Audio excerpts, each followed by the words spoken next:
Assalamualaikum warahmatullahi wabarakatuh. Perkenalkan, saya Bambang Setiawan dengan nomor NIM 2007 016014. Saya merupakan mahasiswa program studi Statistika Universitas Mula Warman.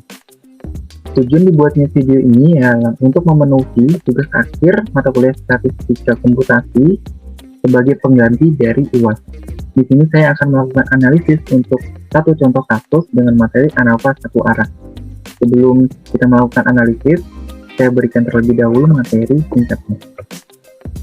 ANAVA satu arah adalah salah satu metode atau uji hipotesis yang digunakan pada statistika parametrik dengan membandingkan rata-rata dari 3 atau lebih kelompok kategori untuk menentukan apakah terdapat perbedaan di antara mereka.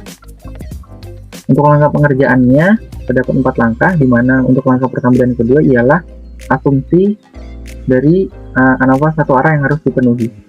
Jika dua asumsi ini terpenuhi, maka kita dapat melanjutkan kepada langkah ketiga, kemudian dilanjutkan dengan langkah keempat. Nah, untuk langkah keempat ini dikerjakan apabila pada langkah ketiga didapatkan kesimpulan terdapat perbedaan rata-rata dari kelompok yang kita uji. Kemudian terdapat contoh kasus yang saya dapatkan dari buku metode statistika yang dikarang oleh Sujana dengan halaman 308. 3 cara mengajar matematika telah diberikan kepada 3 kelompok anak SD kelas 5. Satu cara hanya diberikan pada satu kelompok. Hasil ujian matematika pada akhir pengamatan dengan cara tersebut diberikan dalam daftar berikut. Pada tabel di sebelah kiri merupakan hasil dari cara pengajaran untuk cara 1, 2, dan juga 3. Lakukan analisis apakah ketiga cara mengajar tersebut memberikan rata-rata hasil ujian pada akhir pengamatan yang sama dengan taraf kepercayaan 95%. Untuk melakukan analisis terhadap contoh kasus ini, kita dapat menggunakan software R dengan menggunakan tools R Commander. Nah, terlebih dahulu kita dapat masuk kepada software R, kemudian menuliskan library R Commander, sehingga akan muncul tools dari R Commander. Nah, untuk sintaks ini kita running, sehingga akan muncul tampilan seperti ini pada di sebelah kiri layar.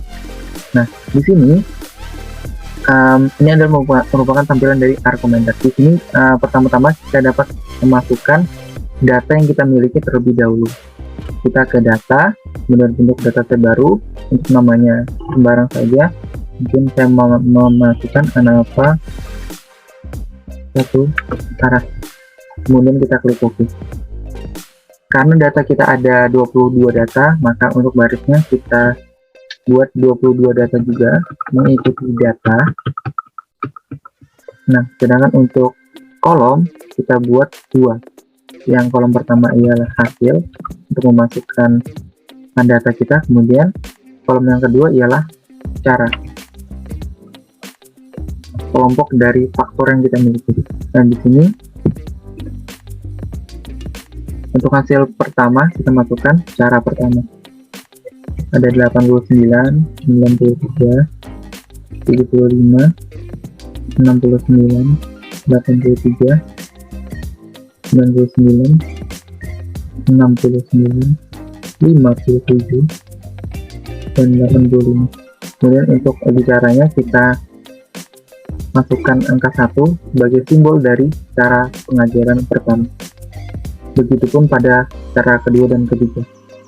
Kita masukkan data 67, 90, 79, 8, 75, 86, dan 94. Kemudian kita masukkan angka 2. Dan begitupun pada cara ketiga. Kita masukkan datanya 64, 69, 78, 92, 81, 70, dan 84. Kita masukkan angka 3. Kemudian kita klik OK. Untuk melihat apakah data kita ini sudah terinput, kita dapat melakukan di sini, lihat dataset. Nah, di sini data kita telah terinput. Namun sebelum kita melakukan analisis, kita terlebih dahulu berusaha merubah data yang berupa numerik ini ke dalam faktor. Dan di sini kita mengubahnya di data, kemudian atur ubah data statistik di sini. konversi sebuah numerik ke faktor. Nah, yang kita ubah ini terdapat pada variabel cara.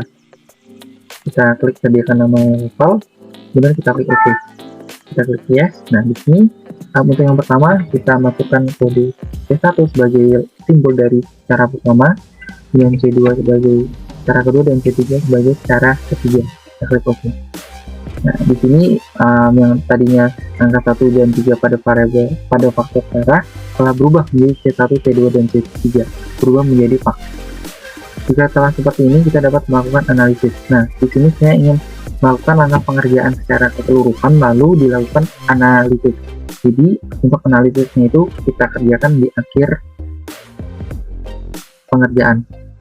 Nah, pertama-tama kita melakukan uji penormalan untuk melihat asumsinya apakah terpenuhi atau tidak. Uji penormalan. Nah, di sini kita klik hasil untuk uji penormalannya Shapiro-Wilk, dan tes by group adalah cara. Kemudian kita klik OK. Setelah uji penormalan kita lakukan, selanjutnya kita lakukan uji homogenitas. Nah, di sini kita ke statistik, kemudian uji variansi. Nah, di sini uji variansinya itu kita menggunakan uji defense. Uji Bartlett itu bisa, namun rata-rata kebanyakan menggunakan uji defense. Dan di sini untuk faktornya kita pilih cara, untuk ubah responnya kita pilih hasil. Dan untuk pusatnya kita pilih nilai tengah, kemudian kita klik OK. Karena uji defense telah kita kerjakan, kemudian kita lanjut pada analisis satu arah. Nah, untuk analisis satu arahnya ini kita ke statistik, kemudian ke rata, dan kita pilih ANALPHA satu arah. Untuk di sini nama modenya sembarang kita mengikuti yang sudah ada saja, kemudian kelompoknya kita pilih cara, dan ubah responnya kita pilih hasil, serta untuk di sini perbandingan berdasarkan dari nilai tengah, kita klik center. Kemudian kita klik OK. Pada layar di sebelah kanan muncul output seperti ini. Nah, ini merupakan perbandingan nilai tengah yang baru saja kita contoh. Nah, di sini setelah semua langkah pengerjaan kita kerjakan, kita lakukan analisis. Mulai dari yang paling awal, dari uji asumsi penormalan. Di sini kita dapatkan p-value untuk C1, C2, dan C3 sebesar 0,9101, 0,9017, dan 0,8814 secara berturut-turut. Kita menolak H0 jikalau p-value lebih kecil dari alpha sama dengan 0,05. Karena di sini p-value dari C1, C2, dan C3 keseluruhannya itu lebih besar daripada alpha sama dengan 0,05, maka diputuskan gagal tolak H0. Sehingga kesimpulan yang didapatkan ialah data ketiga cara mengajar berasal dari populasi yang berdistribusi normal. Karena asumsi kenormalan terpenuhi, kita dapat melanjutkan kepada analisis untuk uji homogenitas dengan menggunakan Levene test. Nah, di mana untuk p-value dari Levene test ini sebesar 0,477. Kita menolak H0 apabila p-value lebih kecil daripada alpha sama dengan 0,05. Karena di sini p-value dari Levene test-nya itu 0,477 lebih besar daripada alpha sama dengan 0,05, maka diputuskan gagal tolak H0. Dengan kesimpulan, variansi data ketiga cara mengajar adalah homogen. Karena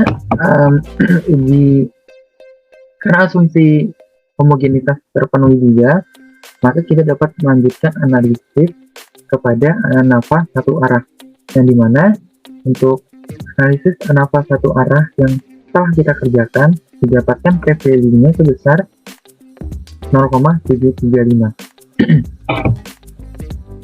Kita menolak H0 apabila p-value lebih kecil dari alpha sama dengan 0,05. Karena di sini p-value dari ANALPHA satu arah sebesar 0,735 lebih besar daripada alpha sama dengan 0,05, maka diputuskan gagal tolak H0.